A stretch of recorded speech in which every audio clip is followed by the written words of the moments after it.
Good evening, everyone. This is our Soul of the Parsha class for this week. This is Parshas Noach. And the question we want to open today is, what is the role of universal human ethics, or more broadly speaking, humanism in general, being part of the human condition? What is the role of this in the context of Jewish service of God, in the context of Jewish worship? What is the place of just plain humanity, being a good person, a good Zaya Mensch, as we say in Yiddish, just be a good man?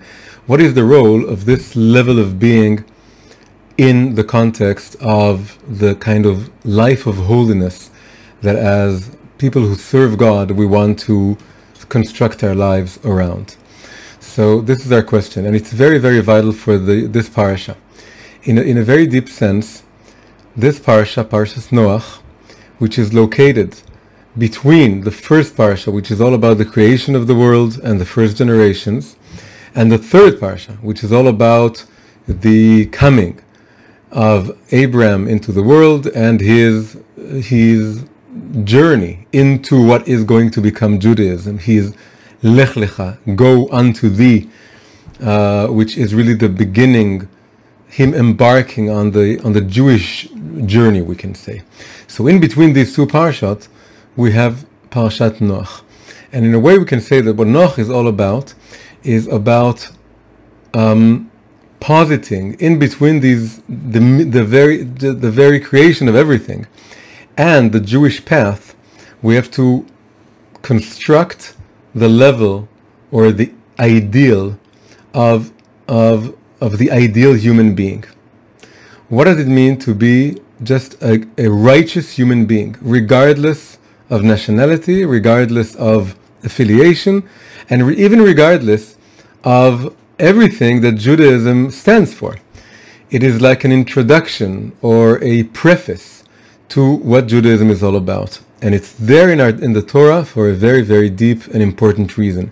We could have just jumped from Genesis to, which is just the introduction to everything, to life, the universe, and everything, from that to Abraham and the Jewish, vision and idea coming into the world. But we didn't. The Torah puts Noach in between. It's a very complex parasha, but when you look deeply into what it's all about, and we're going to look at the beginning and the end of it, and to see how they come together, you see it's about the, let's say, the strengths and weaknesses of the human ideal, of the humanistic ideal, of saying that humans are in the center of everything, that human wisdom and kindness and ethics and philosophy should be at the center of everything. This has a great merit to it, but it also has certain dangers or faults to it. So this is what Parashat Noach in many ways is all about. So we said last week that this year we're going to focus every week specifically on the first segment of the parsha. Each parsha is divided into 7 segments, 7 aliyot or ascents, because when you read them on Shabbat in the synagogue at Shul, you go up to the stage, and that's where you read that segment of the parsha. So it's called 7 ascents. Of course, in a deeper way, each segment we ascend as we read it. So, but this year we're focusing on the first segment of each parsha. So we want to focus on the first segment of Noach. What is it all about? The first segment is about God being disillusioned with the world he has created. It was actually mentioned in the last few verses of Genesis as well. In the last few verses we have God being saddened. It's a very powerful emotional image of God being saddened by what came about of his creation, seeing that humankind is constantly thinking evil thoughts, and he's disappointed and he wants to wipe it away. But Noach took favor in God's eyes. That was the end of Genesis. In the beginning of Noach, we're introduced again to Noach, and this idea is reiterated in different words. And the main word that repeats again and again is the word corruption. It actually appears 5 times just in the first segment. and it doesn't appear afterwards, as far as I can remember. Certainly not immediately afterwards. But in the first segment, which isn't very long, 5 times we have this notion that the earth is being corrupted, that humankind is corrupting its ways and is corrupting the earth itself. And in fact, that same root is used to refer to what God wants to do to the world. God wants to do to the world to do to humankind what humankind is doing to the world, which is to corrupt them, in this case to destroy them, using the flood, the deluge. But of course he picks Noach and his family, his wife and his 3 sons and their 3 wives, and he says you have to build an ark, and in the ark you have to put male and female of each of the animals so that you can survive the flood. So that's what the first segment is all about. It's about God looking upon his earth, being very, very disappointed by the world being corrupted.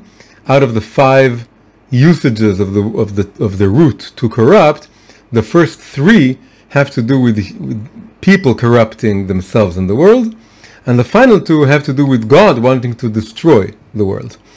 So it's almost a balance, but it's not really a balance, because he's leaving some people and some animals alive, right?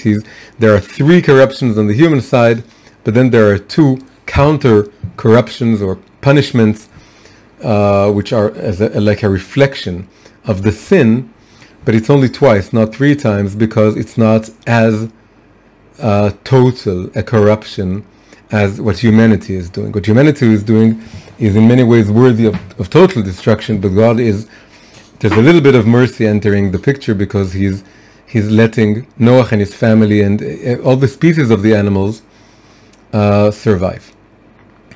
So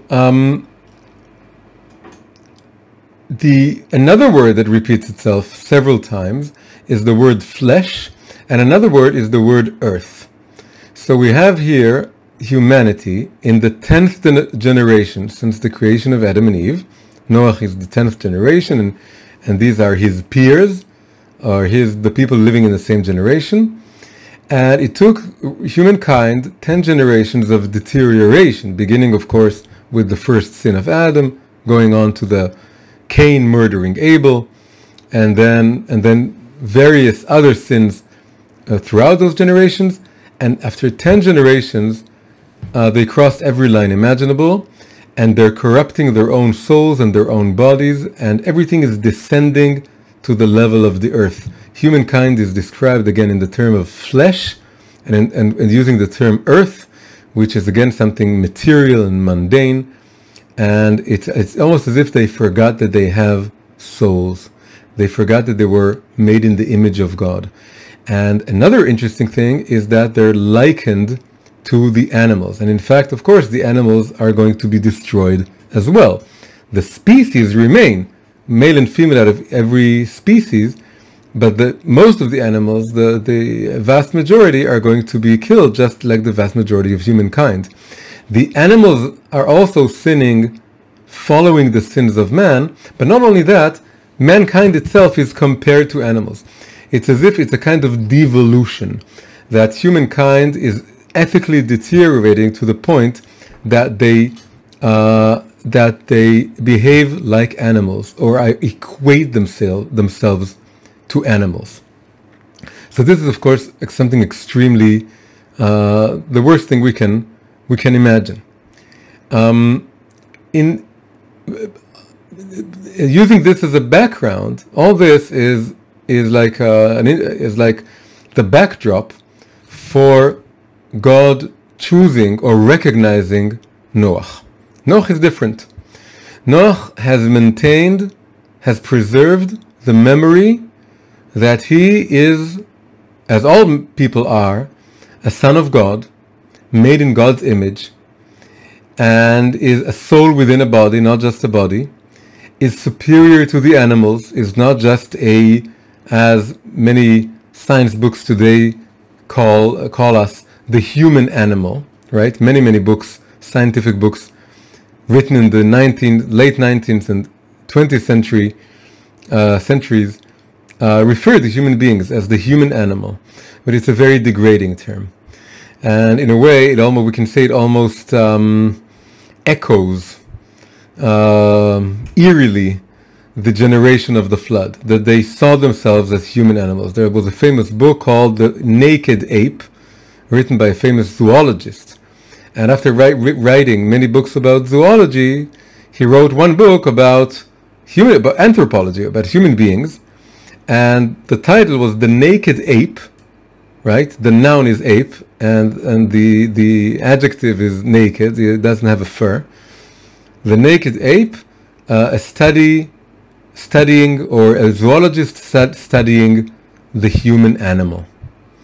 And even recently I heard there was this Zoom lectures that me and another person gave to high school students, and giving our own perspective on the topic of modesty, modest dress code.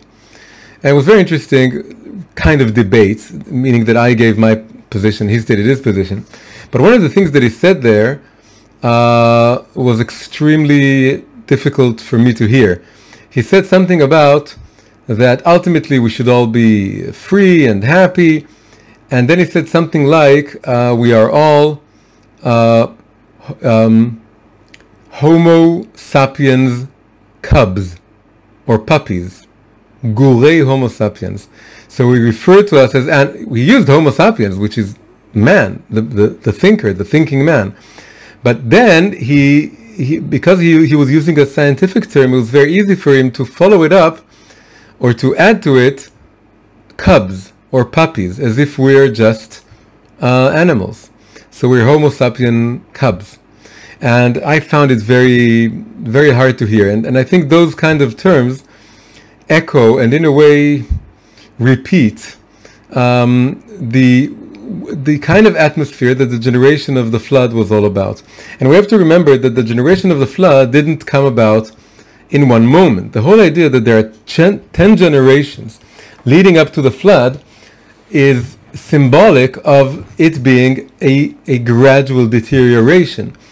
In the generation of Cain or of Enosh, second, third generation, they did some bad things, but I assuming they didn't imagine that it's going to lead to such a radical deterioration that people see themselves as totally undistinct from animals. And the idea that there was no distinction is insinuated very, very clearly in the verses opening this parasha, in the verses of the first segment. So on this background, we have an exception to the rule. The exception to the rule is Noach. Noach is a remnant of what humankind was supposed to be. Someone who is a tzaddik tamim, a wholehearted, righteous person. And the verse says that he was, and you read it from the Artful Translation, hang on, I have it here. He's described in the following terms. Noach was a righteous man. He was blameless. That's the ArtScroll translation for tamim. We spoke about the word tamim a few weeks ago. He was blameless or innocent or wholehearted in his age or in his generation. And then it says, Noach walked with God. So we have this exceptional man, an exceptional man who's very radically different than everyone else. He's a righteous person. So there's a huge contrast to his generation. Now, famously, there are two completely opposite interpretations for this term that was used, that he was righteous in his generation. It wasn't necessary for the Torah to say those few words, or actually in Hebrew it's one word, bedorotav. Why add this, that he was righteous in his generation? It makes it seem that it was only in the context of his generation that he was righteous. So the two contradictory interpretations, and that's going to be, that's going to open our thought for this week. First interpretation is, he was only righteous in comparison to all the wicked people of his generation. But if you compare it few generations later to Abraham, then he wouldn't be considered righteous at all. In later generations, when we have these incredible religious, righteous people, if he would live in the future generation, a generation of righteous people, starting with Abraham onwards, he wouldn't be considered righteous at all. Only in comparison to his generation, he stood out. But today, or in the generation that has a lot of righteous people, we wouldn't consider him very righteous. Second, totally opposite interpretation. If in that generation, that all of his friends and peers and relatives and parents and brothers, all of them were so wicked, he was able to be a righteous person, imagine what he would be in future generations with righteous people. He would be even more righteous. He would be unbelievably, maybe he would be more righteous than Abraham. He doesn't say that, but it's implied by this interpretation. If he was able to withstand the temptations of his generations and maintain his righteousness, imagine what kind of an amazing righteous person he would be if all of his friends and family and peers would be righteous as well. So this is a very interesting, it's in the very first, Rashi puts it in his interpretation for the very first verse of this parsha. So this is very, very interesting that we have this in the very beginning. Now, often we hear in Torah classes that people stress the first interpretation, but not so much the second one. They stress that he was righteous only in his generation, but then they make a very important point of contrasting Noach to Abraham. And there are several points of contrast. The most famous one being that Noach makes no effort to save other people, whereas Abraham in his generation, learning about the destruction of Sodom and Gomorrah, does everything in his power to try and save some more people. He fails, but he tries. And Noach doesn't even try. So, and there are some more points of comparison. But what is neglected is the first version, the second interpretation. The interpretation according to which Noach is incredibly righteous by any standard. And the only reason he was, and actually we can say it doesn't really contradict, the only reason the two interpretations don't, according to the Zohar, both interpretations are true, and there is a way of reconciling them. We can say that in actuality, he was a so-so righteous person in compared to future righteous people. But the only reason for this was that was the education he received. But had he been born, or would he be reincarnated in another generation, or the same soul would live in a generation filled with righteous people, the same soul would shine with incredible light. So this duality is very, very vital to what this whole parsha is about. And we want to understand this duality, which is really the duality of, as I said in the introduction, of the humanistic ideal. The ideal that a righteous living in this world doesn't require religion, it doesn't require faith in God, it doesn't require Torah or commandments, it doesn't require sanctity, it doesn't require all the complexities of Jewish law. All you need to be in order to be a righteous man in this world is to be a good man, a good human being. And this view is, of course, we've all heard it. Many of us held to it. Many of us still hold on to it. And in many situations, it appears to be extremely convincing. We look at people who are extremely ethical, good-hearted, considerate, compassionate, and they're doing good to their societies and their environments, and they're not observant or religious in any way. And this, again, always poses the question, so what is the role of human ethics, universal human ethics, in the context of Jewish worship? Does it have any place? If it does have a place, why is it not enough? If it doesn't have a place, why is it mentioned in the Torah? If it has a particular place, what exactly is that particular place? Why is it necessary? And why is it also necessary to transcend it or to add something to it? So that's what we want to understand. So what really helps us is comparing this. We're dedicating this year to the first segment. It doesn't mean we can't refer to other segments.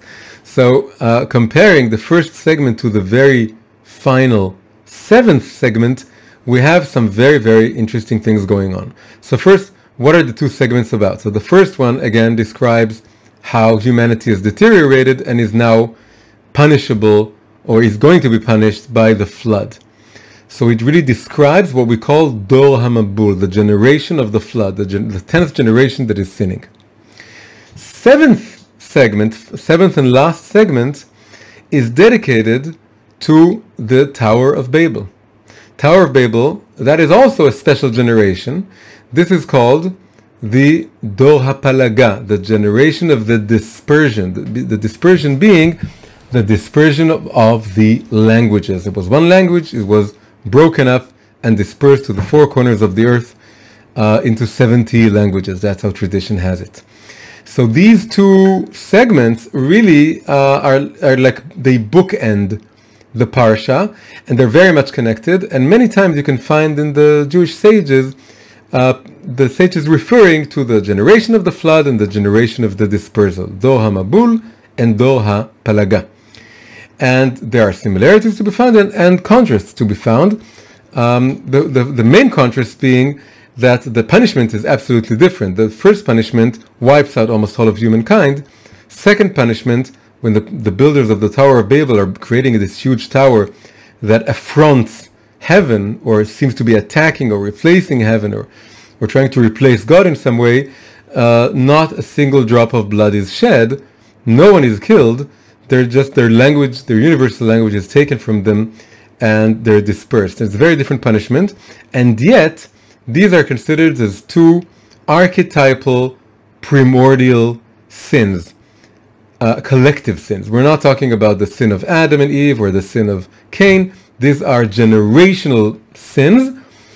And in Chazal, in the Ethics of the Fathers, they talk about then there being 10 generations from Adam to Noach, and then 10 generations from Noach to Abraham. And so these two sins are emblematic of these two groups of generations, or sets of generations. The first 10 generations culminate in the generation of the flood. Second 10 generations, they don't culminate in the Tower of Babel, but the Tower of Babel is the main event going on there. Now, there are some more interesting things going on comparing those two segments.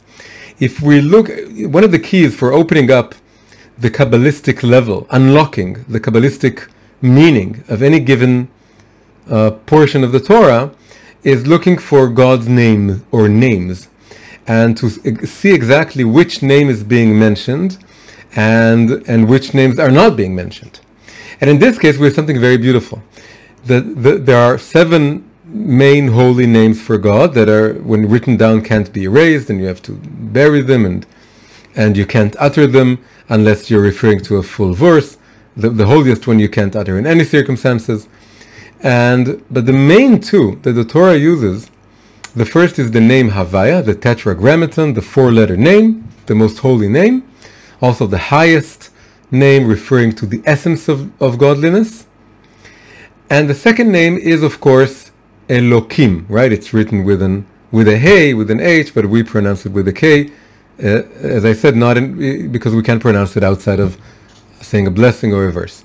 So these are the two main names. So famously, what do they stand for? So the name Havaya stands for God's attribute of mercy, and the name Elokim stands for God's attribute of judgment. Elokim, now we can use the word with a Hey. Elohim is also a word referring to human, flesh and blood, judges. Judges in a court are called in the Torah Elohim. So it's the attribute of judgment. Judgment means you have a law, and the law is very clear about something, and it has boundaries and limitations, and of course there are consequences. If you do good, you get a reward. If you do bad, you get a punishment. So Elokim is the name of judgment, and it refers also many times to the laws of nature and the laws of rationality or reason, because judges have to be reasonable. They have to use their sense of logic and thought and rational thought. So Elokim stands for the laws of nature and for reason and for judgment or passing judgment in general. And the name Havaya refers to the attribute of mercy. Mercy is the ability, God's ability. It's a higher name, a deeper name. It's referred to as being enclosed within the name Elokim. There's an important verse which says, Shemesh umagen Havaya Elokim. The way the sun relates to its it's something that envelops it. In ancient science, the idea was that the sun is enveloped by some sort of case, which diminishes its light. So the idea is that as the sun is encompassed by this kind of case, so is the name Havaya encompassed by the name Elokim. Havaya is deeper, more inner, and this is the attribute of mercy, meaning God passes judgment, but if we pray and address his attribute of mercy, the higher, deeper, more hidden level, then he could bypass his own laws, put them aside, and show his mercy to mankind. So the name Elokim says if someone sinned, he should be killed, and then the name Havaya can interfere and say, well, in this case, we're going to make an exception. Havaya is also something like a first name. It's like first name basis. It's more personal. It's not the God of the laws of nature, is the personal God that we can pray to and plead before and ask for his forgiveness and mercy. This isn't a rational aspect of godliness. It's something more enigmatic and deeper, and it has to do with him almost using his heart, we can say, as opposed to his rational, reasonable side. Now, looking at first and seventh segments of this parsha, we can find, very interestingly, that the first segment only has the word Elokim in it. The word Havaya doesn't appear there. And the word Elokim appears there 5 times, exactly the same number that the root to corrupt was mentioned. And the whole idea of corruption, as we said, was that people are corrupting the world, and then God wants to corrupt or destroy the world as a reaction. This is exactly the idea of midah keneged midah, passing judgment in a way that's according to the sin, that the sin is countered by the punishment. So just as we had 5 times the verb to corrupt, we have 5 times the name Elokim and only the name Elokim. Jump to the 7th segment of this parsha. The word Elokim is nowhere to be found. Only the word Havaya is to be found. And how many times does it appear? You guessed it, it's exactly 5 times. Those 2 words, those 2 names appear throughout the parsha, but we don't have such a clear-cut, symmetrical, as we said, bookend structure like we do looking at the first and 7th segment. First segment 5 times, just like 2 hands. 5 times Elokim, last segment 5 times Havaya. What does this mean? So we can say the following. We can say that the generation of the flood that corrupted its ways, that became like animals, that compared themselves to animals, they were indistinguishable from animals, that only became flesh and blood and forgot that they were created in the image of God. How do we say image of God? Tselem Elokim. They sinned, the generation of the flood sinned specifically, not just against God in general, but their sin was against the attribute of Elokim in particular. They didn't even get to Havaya. They didn't even dream about Havaya or try to even imagine what it means. They were all about worshipping nature and physicality and materiality and the body and the body's desires. When you just worship nature, you don't see any version, any level, any attribute, any name of God. So then the lower aspect of God, the more revealed aspect of God, the rational ruler, the just judge that passes judgment on humankind, even that level is sinned against because they completely forgot God altogether. So the first generation rebels against the notion of Elokim, and it creates a world with no law and order. Everything it's a state of anarchy and debauchery, and absolutely no boundaries. They didn't even have any human judges that could be called by the same name, Elohim. It was just a state of total anarchy, a war of all against all, as many philosophers refer to this kind of primordial state of mankind. Noach, of course, is different. Noach sanctifies the name Elokim by remembering that he was created in the image of God, and by following God's law to the letter of the law. He told him build an ark, he builds an ark. He told him go inside, he told him take the animals. He doesn't argue. He doesn't ask maybe some other people should join. You don't argue with the judge. The judge passes judgment, and Noach is very follows this line very, very carefully, very straightforwardly. So Noach builds the ark, and in a way saves the name Elokim and sanctifies the name Elokim, and therefore survives the flood and creates a whole generation of God-fearing people, but davka Elokim-fearing people, not necessarily Havaya-fearing people. And now you can see, I said before, there are several things that contrast him to Abraham. So the first was that he didn't try to save other people. God told him, save yourself. He said, okay. And he saved himself and his family like he was told. Second, he deteriorates morally after the flood. He becomes drunk. He plants a vineyard, and his end isn't very beautiful. He's lying drunkenly in his tent. According to sages, it wasn't his tent, it was his wife's tent, which only increases the shamefulness of this whole situation. Of course, he's found naked by one of his sons. All this is very shameful. So although he was righteous, we see him deteriorating, which is a very big riddle why this happened. But we don't see something like this in Abraham. And then finally, we have the descendants of Noach building the Tower of Babel. And this is really the epitome of the contrast between what happens when you sin against the name Elokim and what happens when you sin against the name Havaya. In a way, the generation of the tower, builders of the Tower of Babel, are the exact opposite of the generation of the flood. Generation of the flood were anarchists. These people are working together with incredible cooperation. You can't build a city and a tower without a lot of logistics and bureaucracy and cooperation. Second, and it goes together, they're not individualistic. Anarchists are individualists. And they're not. They're working together. And this is embodied, of course, by the idea that they have one language, one universal language. Incredible. They're not like animals. They're exactly the opposite. They're extremely rational. They've developed very sophisticated technology. They learn how to make bricks. They learn how to make cranes of sorts, things that can lift up those heavy stones. And they learn they're engineers. They learn how to build a very high tower, the highest tower that was ever built.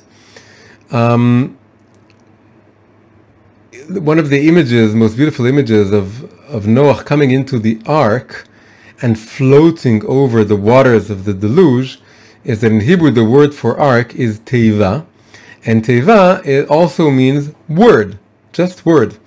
The ark is a metaphor for language. Language is rational civilization, building, writing books, writing philosophy, thinking deeply upon all kinds of ideas, using primarily language, almost exclusively language. And when you have this arc of words, right? Because arc means word.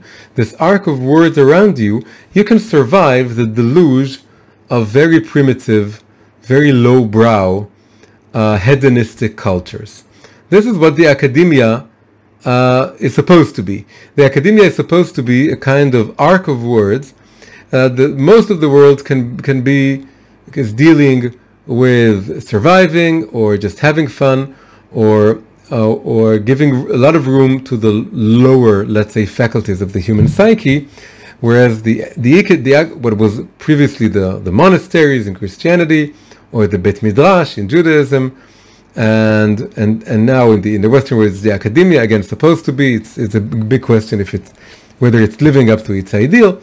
But the ideal is that we have a place that's like an arc of human reason and human high faculty thinking that can float over the emotional and tempestuous waters of the human urges and appetites, and can survive above this, untouched by this deluge, by this flood, by this storm. This is what rational people are all about, is they want to rise above their stormy emotions and control those emotions and think rationally about what they want to do about what's going on within them and without them, outside of them. So in a way, building the tower is a continuation of the ark. The ark was also a work of technology and culture and sophistication. Language was at its center. Again, ark meaning word, being symbolic of an ark of words. And the tower is built with words, with language, with a lot of intellectual sophistication. So you have a very, very sophisticated culture, which is now building this city. But as we said, so the word Elokim doesn't come down into the world in order to punish them, because they're continuing Noach's sanctification of the name Elokim. And we can say that the builders of the Tower of Babel were Elokim-fearing people.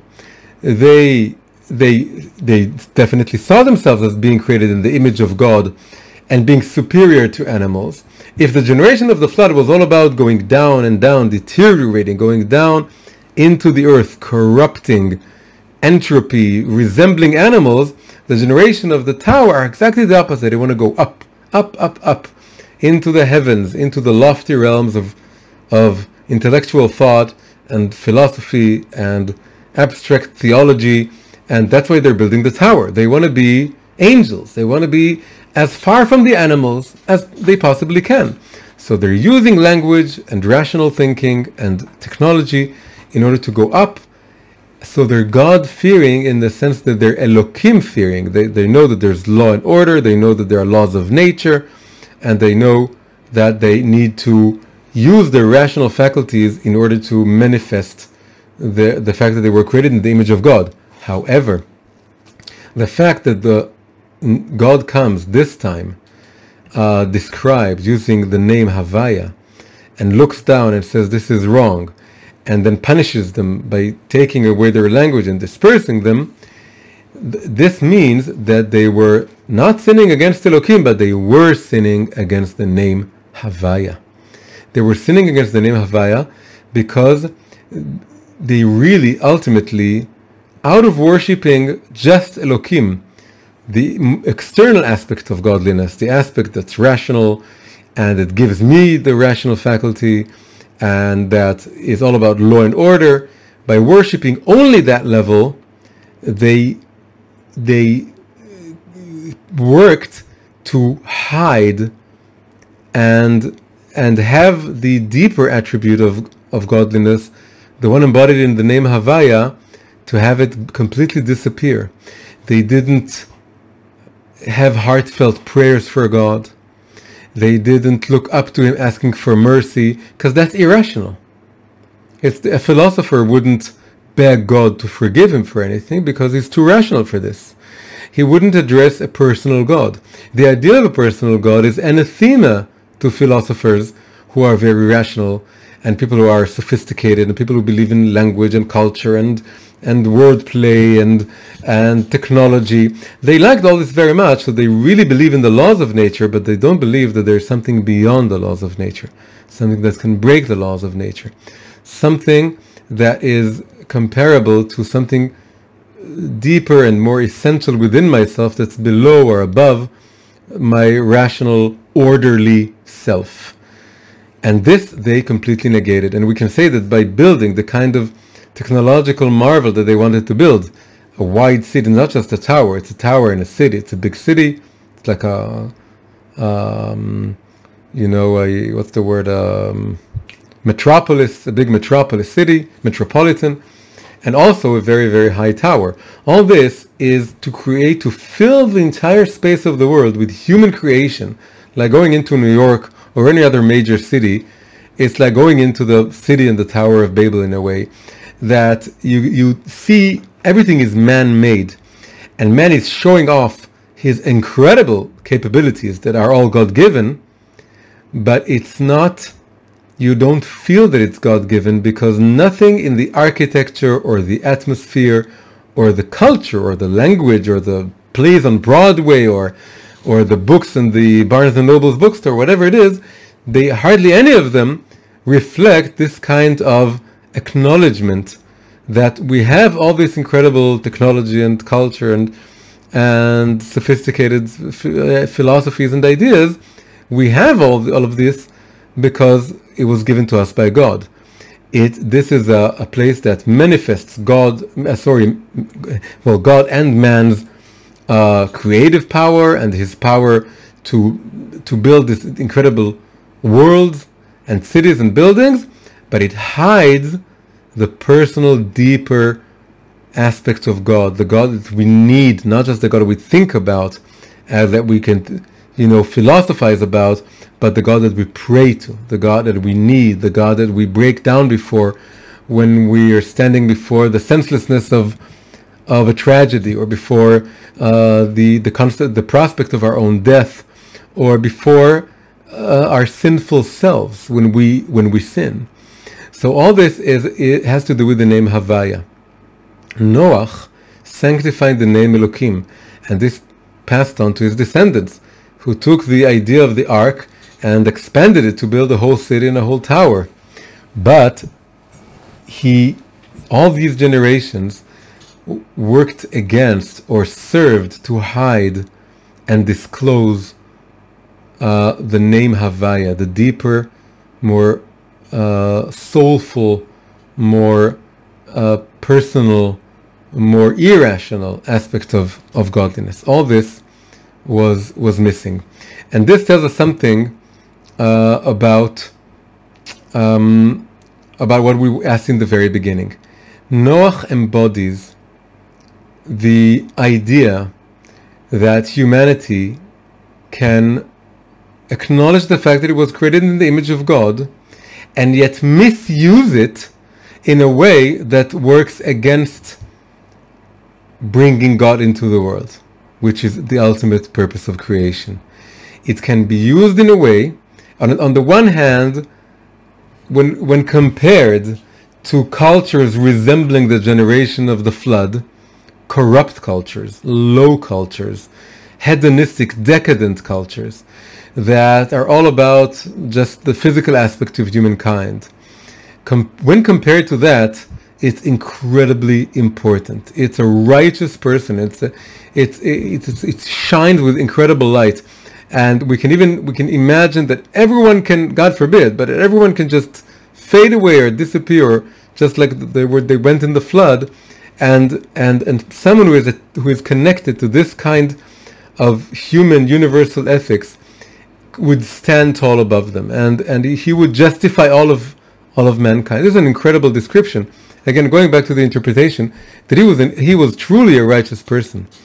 So, but it's only compared to an extent to that generation, but the same person, the same philosophy, the same kind of worldview, when compared to the higher ideal of believing in a personal God that you face on a very personal level right now, and you don't have all the philosophical, theological answers, and you can't build another building or build another book of philosophy. It would only hide away the very existential, personal contact and confrontation that looks straight into your heart that you get when you think about the Havaya aspect of God, not the Elokim aspect of God. And when compared to this, Noach and the human technological intellectual marvels that he symbolizes, they become something negative. They become something that is actually a stumbling block when we want to get to this kind of deeper connection to God. So of course there's a huge lesson to be learned here for our own lives. When we look at the world today, we can see some very disturbing signals of there being flood generation-like decadence, gradually, again, it's a generational thing, but gradually coming back into this world with the notions like the human animal and the naked ape, and completely seeing us in materialistic terms. That is, this only matter exists. And from generation to generation, it becomes worse, because the new generation is being raised according to these, this way of thinking and these images. So looking at this, we need to identify that we need to be able to rise above the stormy waters of these urges and passions, and to build an ark of words that can float above this. But then we also have to remember that building this, being able to sit down with a serious book and study it, and be rational, and not just let ourselves sink into this lowly kind of culture, we also have to remember that it's not enough, and that this very level of human rational higher faculty thinking is also detrimental to what really we need to be focusing on, the highest level, the deepest level, which is the level of standing in a way without all our knowledge and all our sophistication and all our high language and all our high concepts, and just be very, very simple, in a way no higher, no better than an animal. It's a long route in order to come back to being very, very lowly. The first flood generation were lowly in the most negative sense possible. They said, well, we're just people, we're just human beings, we're just flesh and blood, let's be like animals. And then the second tower generation were all about, no, we're the very opposite of animals. And here we want to go back to having the lowliness of saying, well, I'm just created just like this ant or this worm, I'm no better. And this connects me to my needing of Hashem, to my needing of God's presence in my life. And being connected to this need, it's to the intellectual it seems primitive, but we know that it's not going backwards, it's going forward. It's going forward to really from the story of the Tower of Babel to the story of Abraham. Abraham is the next stage. Just as Noach sanctified the name Elokim, compared to the generation of the flood, so does Abraham in the next parsha sanctify the name Havaya, compared to the builders of the Tower of Babel, the intellectuals, the technology people, and shows us what it's like to stand very privately before God, and God tells you to go into to the unknown, and you go to the unknown, and then you have to initiate some things on your own, not just follow blindly as Noach did. So this is our thought for this week, and are looking at Noach and what he represents between Adam and his descendants, and between Abraham and his descendants. Hi, if you enjoyed this video, please press like and subscribe to the channel. Also, please consider supporting me on Patreon. Patreon is a platform for supporting independent creators. You can find the link in the description below. Thank you very much.